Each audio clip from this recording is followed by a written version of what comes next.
On August 16, 2025, something unprecedented happened in the middle of East Africa. Burundian President Evariste Ndayishimiye stood on a patch of red earth in Musongati and said 4 words that sent shockwaves through Washington. This railway is the answer. The answer to what? A $2.15 billion Chinese-built railway that will cut through 282 kilometers of some of the most challenging terrain on Earth. Terrain that includes the Malagarasi-Muyovozi wetlands, a 3.25 million hectare wilderness that's home to endangered shoebill storks, wild chimpanzees, and the largest population of Cape clawless otters in Africa. But here's what they don't want you to know. Buried beneath Musongati sits 150 million tons of nickel, 6% of the world's known reserves. The same nickel that goes into every electric vehicle battery.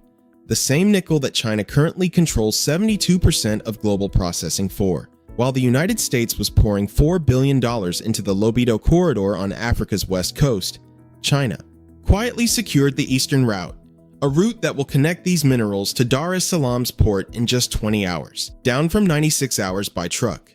I've spent weeks investigating this project. I've analyzed the African Development Bank's $696.4 million financing package. I've reviewed environmental assessments for the 600-meter bridge they're building across the Malagarasi River. And what I found? It changes everything we thought we knew about the new scramble for Africa.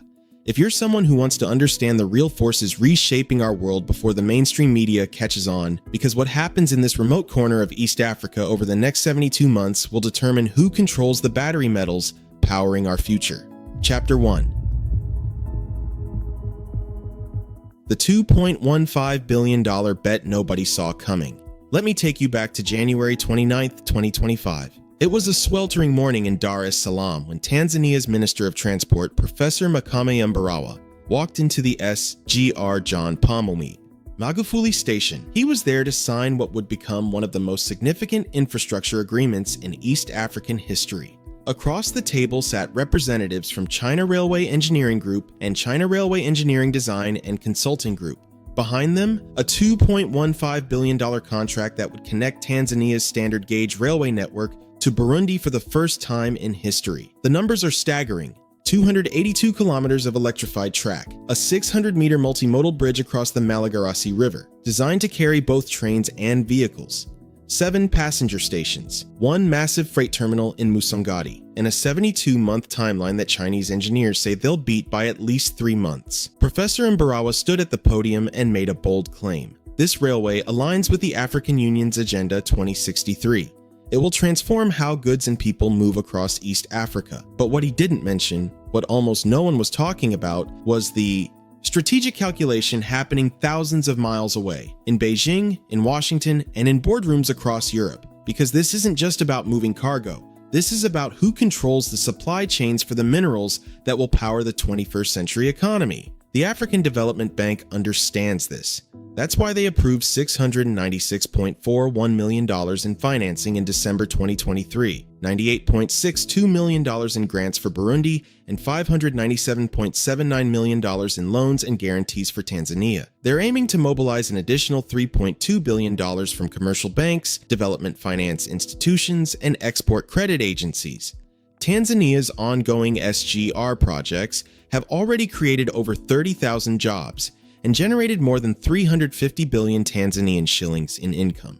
Local contractors have been awarded subcontracts worth approximately 3.7 trillion shillings. But before I show you how this railway could reshape global power dynamics, you need to understand why this particular route, through this particular terrain, matters so much. And that story starts with something that's been hiding in plain sight for over 50 years. Chapter 2. Why every railroad before this one failed. The history of railroads in this part of Africa reads like a graveyard of ambition. In the 1920s, the French colonial government in what's now the Republic of Congo built the Congo-Ocean Railway. It covered 502 kilometers through dense tropical jungle. The official death toll? Over 20,000 workers. Some historians believe it was much higher. Workers were conscripted at gunpoint, separated from their families, and subjected to hellish conditions as they hacked through the Mayombe rainforest. The Matadi-Kinshasa Railway in the Belgian Congo told a similar story. 366 kilometers. Officially 1,932 deaths. 1,800 Africans, and 132 Europeans. The real numbers were almost certainly higher. Even the original Tazara Railway, built by China in the 1970s as a symbol of solidarity, ran into problems that haunted it for decades. The 1,860-kilometer line from Dar es Salaam to Zambia's Copperbelt was revolutionary for its time, but decades of underinvestment left it moving just 200,000 tons of freight annually. Its potential capacity, 2.4 million tons. The terrain is brutal. Take the Malagarasi-Muyovozi wetlands, the area this new railway must cross. It's a 130,000 square kilometer watershed, the third largest Ramsar site in the world.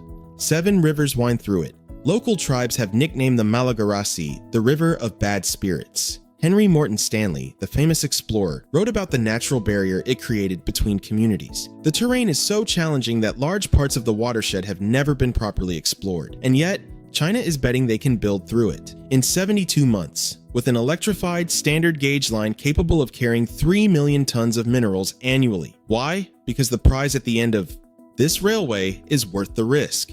If you're the kind of person who wants to understand how the world really works, not just the surface level headlines, you might want to stick around.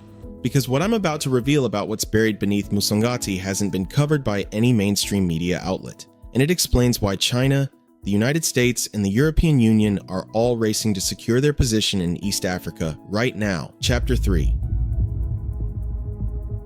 The 150 million ton secret beneath Musongati. In 1972, a joint exploration team from the Burundian government and the United Nations Development Program was surveying the hills around Musongati when they found something that would change the country's destiny.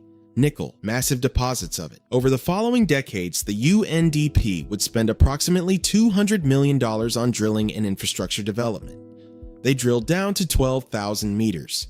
What they found exceeded all expectations. The Musongati deposit contains an estimated 150 million tons of ore grading, 1.31% nickel. The laterite layer is 82 meters thick and covers 30 square kilometers. Combined with the nearby Waga deposit, 35 million tons at 1.38% nickel, Burundi holds 6% of the world's known nickel reserves. That places this tiny landlocked nation in the top 10 countries globally for untapped nickel deposits. But here's what makes this deposit even more valuable. It's not just nickel. The Musongati complex contains copper, cobalt, platinum group metals, and gold. Internal projections suggest nickel would account for 39% of mining revenue, iron for 34%, cobalt for 7%, platinum group metals for 6%, copper for 6%, and gold ores for 3%. There's just one problem. Burundi is completely landlocked. No ports, no direct access to global markets. The only way to export these minerals at scale is overland, through neighboring Tanzania to the port at Dar es Salaam. Right now, it takes cargo, trucks 96 hours, 4 full days, to make that journey. Roads flood during rainy season. Accidents are common. Corruption at checkpoints adds delays and costs. The Tanzania-Burundi SGR will reduce that journey to 20 hours, and it's designed to move 3 million tons of minerals annually. President Ndayishimiye wasn't exaggerating when he called the railway, "It's the key that unlocks billions of dollars in mineral wealth." But China isn't the only superpower that understands this. Chapter 4. The technology that's making Washington nervous. Let me explain exactly what China is building here, because the technical specifications tell a story that most people are missing. The Tanzania-Burundi SGR uses a 1,435mm international standard gauge, the same gauge used by high-speed rail networks in Europe and China. It's fully electrified. Trains will operate at speeds up to 160 kilometers per hour. This isn't just an upgrade from the old meter gauge colonial railways. It's a complete technological leap. The line is being built to ARIMA and UIC standards, the same specifications used by the most advanced rail networks in the world. The project includes 240 kilometers of mainline track and 42 kilometers of passing loops. A 600-meter multimodal bridge will span the Malagarasi River, designed to handle both rail and road traffic. 7 passenger stations are planned in Tanzania: Mutinde, Kasulu, Lugoma, and a border station, and 5 in Burundi: a border station, Rutana, Musongati, Gitega Seru, and Gitega Rutegama. But here's what's really strategic about this. The Tanzania-Burundi line doesn't exist in isolation. It connects to Tanzania's broader standard gauge railway network, which links the port of Dar es Salaam to the interior. Once completed, this system will span over 2,000 kilometers and connect to Rwanda, Uganda, and potentially the Democratic Republic of Congo. President Ndayishimiye has already outlined plans to extend the railway to Kindu in eastern DRC and eventually to the Atlantic coast of West Africa, a pan-African corridor built by China. Meanwhile, the United States has invested $4 billion in the Libido corridor on Africa's west coast, a 1,300-kilometer railway connecting Zambia and the DRC to Angola's Atlantic port. The explicit goal, according to the U.S. Development Finance Corporation, secure reliable supply chains and prevent monopolization by China. The DFC's $553 million loan to the Libido Atlantic Railway Consortium is the largest U.S. infrastructure investment in Africa in recent decades. But China has been building railways in Africa for 50 years. They've refined their approach through the Belt and Road Initiative, and their network is growing faster than America can respond. I'm curious what you think. Is this new railway competition good for Africa, finally giving the continent options and leverage after decades of being overlooked? Or is it just a new form of great power exploitation, with African nations caught in the middle? Drop your thoughts in the comments. I read every single one, and the most interesting perspectives might get featured in next week's video. Chapter 5.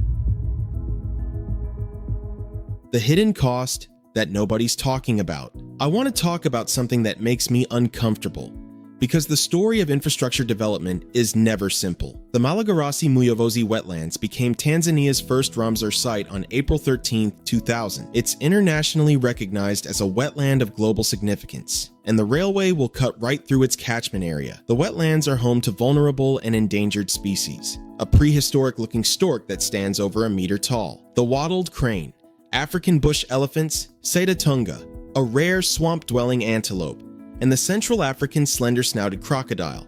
There are 50 species of fish in these waters, including several that exist nowhere else on Earth. The wetlands also support one of the largest populations of wild chimpanzees outside of protected national parks. Research published in PLOS1 documented chimpanzee movement across the Malagarasi River, the same river that will soon have a 600-meter bridge spanning it. The Resettlement Action Plan prepared for the Uvinza-Kagaji section of the railway acknowledges the impacts: land acquisition for the right-of-way corridor, displacement of communities, compensation claims that had to be managed by a special commission. According to the documents, 200 residential structures and 65 non-residential structures will be affected. I found a report from Nature Tanzania documenting the conservation challenges in the Malagarasi Muyovozi region. Wetland degradation from agricultural encroachment.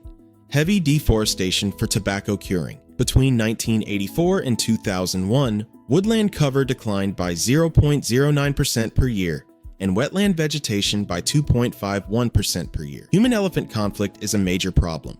I spoke with conservationists who raised concerns about illegal bird trapping and the smuggling of shoebill storks to wealthy collectors. The railway will bring economic development, jobs, trade, a connection to global markets that Burundi desperately needs. But at what cost to one of Africa's most important ecosystems? Progress that forgets the environment isn't really progress. And yet, the people living along this corridor need the economic opportunities this railway will bring. It's a dilemma with no easy answers. Chapter 6.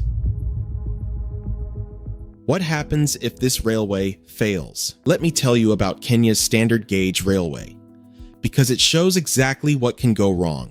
In 2014, the Kenyan government signed a $3.8 billion contract with China Road and Bridge Corporation to build a new railway from Mombasa to Nairobi. The Export-Import Bank of China provided loans worth $3.2 billion, enormously increasing Kenya's debt to China. The railway opened in 2017, 18 months ahead of schedule. Passenger services became popular. Freight volumes grew. By some measures, it was a success. But then, the problems started. The cost of moving freight on the SGR turned out to be higher than the equivalent journey by truck. The railway was primarily used for imports, meaning trains returned to Mombasa largely empty. The promised uptick in Kenya's GDP growth never materialized. By 2023, Kenya Railways Corporation reported an outstanding balance on the China loan of 617 billion Kenyan shillings, approximately $4.78 billion. Semi-annual debt payments reached $356 million, making up nearly 80% of that month's total debt payout. The railway was supposed to extend to the Uganda border, creating a regional network, but Chinese lenders refused to fund the extension. Construction stopped at Naivasha, more than 300 kilometers from the border. Critics began calling it the railway to nowhere. Kenya's national debt climbed from 38% of GDP in 2012 to nearly 70% by 2023. The debt crisis sparked protests and political instability. Could the Tanzania-Burundi SGR face the same fate? The financing structure is different. Grants from the African Development Bank, rather than purely Chinese loans. But the risks remain. Cost overruns, lower than projected revenue, political instability in Burundi, which has seen coups and civil conflict within living memory. The question isn't whether this railway can be built. China has proven it can build railways anywhere. The question is whether it can generate enough economic return to justify the investment. Without trapping these nations in debt they can never repay. And the answer lies in something that's been developing quietly. Chapter 7. The future that's already being built. Let me bring you back to that groundbreaking ceremony in Musongati. Tanzanian Prime Minister Kassim Majaliwa stood at the foundation stone and made a promise. Once completed, passengers will be able to travel from Musongati to Dar es Salaam in a single day. Currently, cargo trucks take up to 96 hours to reach Bujumbura from Dar es Salaam. With the railway, that journey will be reduced to just 20 hours. The project is expected to be completed by 2030. China Railway Engineering Group, which leads the consortium, has a track record of beating timelines. It completed Algeria's Western Mining Railway, Africa's first heavy-haul desert railway, 3 months ahead of schedule in December 2025. Tanzania's Phase 1 railway connecting Dar es Salaam to Morogoro was inaugurated in August 2024. The 300-kilometer line is operational and carrying passengers. Additional sections linking Morogoro to Dodoma are under construction. The broader vision is breathtaking in scope. A 2,000-kilometer network connecting the Indian Ocean to Lake Victoria, extensions planned to Rwanda and the Democratic Republic of Congo, and potentially a trans-African corridor linking the Atlantic and Indian Oceans. For Burundi, this railway represents something profound. President Ndayishimiye called it a dream come true, aligned with his government's vision 2040 to 2060. The minerals at Musongati, nickel, lithium, cobalt, are exactly what the world needs for the energy transition. The China Civil Engineering Construction Corporation spokesperson put it bluntly. This project serves as a critical foundation for African countries to advance industrialization, urbanization, agricultural modernization, and digital infrastructure development. I think about the engineer I mentioned at the beginning and all the thousands of workers who will spend the next 6 years of their lives building this railway through some of the most challenging terrain on Earth. They believe in what they're building. They've staked their careers on it. Whether this becomes the greatest infrastructure achievement in the East. African history, or another cautionary tale, won't be determined by engineering alone. It will be determined by how well the benefits are shared, how carefully the environment is protected, and how wisely the debt is managed. The next 72 months will tell us everything. So here's my question to you. Can China and Africa make this railway work, not just as an engineering project, but as a foundation for shared prosperity? Or are we watching another chapter in the long history of powerful nations extracting Africa's resources while leaving the continent to bear the costs? I've spent weeks investigating this story, and honestly, I'm still not sure what to think. The optimist in me sees the potential. Jobs, trade, economic development for some of the world's poorest nations. The realist sees the risks, debt, environmental damage, the repetition of historical patterns. But here's what I do know. The workers laying track through the Malagarasi wetlands believe in this project. The engineers designing that 600-meter bridge believe in it. The communities along the route who will finally have access to global markets believe in it. That belief counts for something. If you found this valuable, if you learned something you didn't know before, I'd love it if you'd share this with someone who cares about how our world is really changing. Not because I need the views, because this story matters. Next week, I'm releasing a deep dive into the US-China competition for African minerals. We'll look at the Lobito Corridor, the Tazara Rehabilitation Project, and what happens when two superpowers treat a continent as a chessboard. I'll reveal something about the financing structures that will genuinely shock you. For those of you who've been watching since the beginning, you know how this channel works. We don't chase trends, we dig deep. We find the stories that matter. I'll see you in the next one.